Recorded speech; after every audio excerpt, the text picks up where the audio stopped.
I didn't go out at night. I went to bed when it got dark and got out when the sunlight came up. When the rooster started to crow, I was coming out of bed to get ready to go work again all day long. But it was a good life because I understood it. I grew, got ready to go back to the city to play basketball.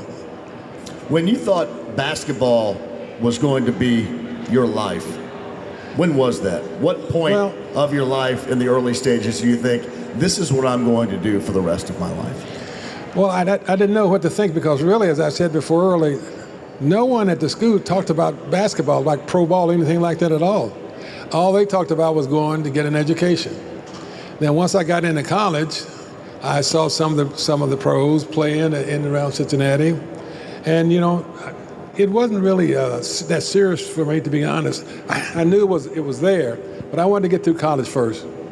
That was my priority. Once I got through college, then I looked at the pros. I had an opportunity to go try out for the Cincinnati Royals. But it was a foregone conclusion because, hell, I was Player of the Year 3 years in a row. And really, I was drafted #1, so I knew where I was going. Did you have scouting reports back then? Did the other team know what they were getting into when you were coming to play them? And did you know? Because you think about it now, and everything is seen so easily. But then it was, and you had to work at it. Did they know what they were getting in you, and did you know what you were getting in the opposition then?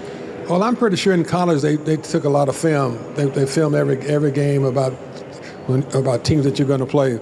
But, you know, I didn't care that much about watching film because, you know, basketball is a game of action, reaction. You don't know what you're going to, I don't know what you're going to do. You're not going to do the same thing every time. So, therefore, I just want to learn the fundamentals, learn how to play. I learned to watch your reactions and so that the other guys on our team, and we try to put it all together to win basketball games, and we did win a few of them. Who'd you have the most admiration for over the course of your career when you're thinking back and how your basketball career was built? Well, this may puzzle a lot of people, but I like Goose Tatum with the Globetrotters. Nice. Yeah, man, yep. You know, I knew Goose Tatum was the clown prince of basketball. You know, it's amazing. He played all over the world in front of the most people for any one basketball player ever, more than Michael Jordan or LeBron or even Oscar Robertson. Goose Tatum was the guy.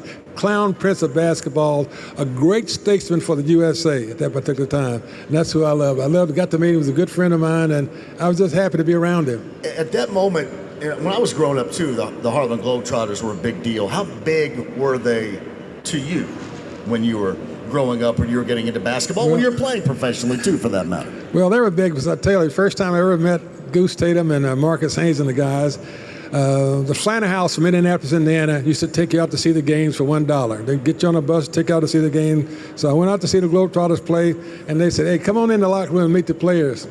Well, I don't know if you know it, folks, their halftime is like 30-some minutes, 35 minutes. I go into the locker room, I'm 13 or 14 years old, and they're playing cards. I said, oh, no. I said, what the heck's going on? Why are they playing cards? I thought they were going to play a game. But that's what they did to pass the time away. Did they ever want you a part of it? Did they ever ask you to be a part of it? They laughed at me so hard it was unbelievable, you know.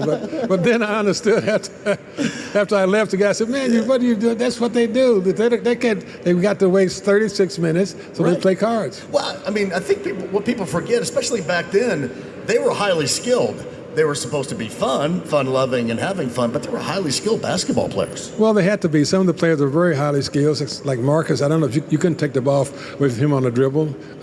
Ricky Brown and, let's see, Emma Robinson, Clarence Wilson. Meadowlark Limited in the later years, Well, Meadowlark came on later. Yeah. But they had a very good basketball team. Yep. Pop Gates, you know, so all those guys like that. I'm trying to call some of these guys that I met years ago, but they were great basketball players who never had an opportunity to get anywhere near pro basketball.